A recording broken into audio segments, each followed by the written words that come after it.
tayo ng mustasa na mayroon ng, actually nalagay ko na dyan ang mustasa na may naman. Timplahan lang natin ulit guys kasi kulang. So, dagdagan ko ng soy sauce. May sugar yan guys, kunti. Tapos, lagyan ko ng 5 spice powder. 5 spice. Lagyan natin ng 5 spice kasi Chinese yung kakain. Tapos, lagyan natin ng konting magic sarap.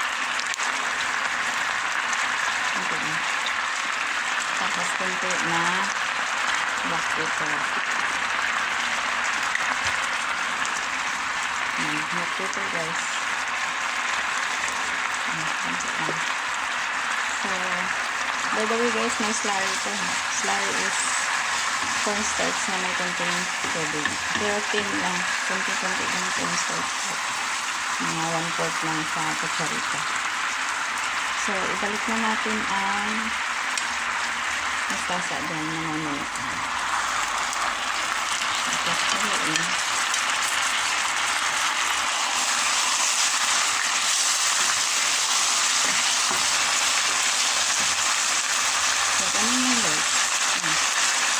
Gulay na.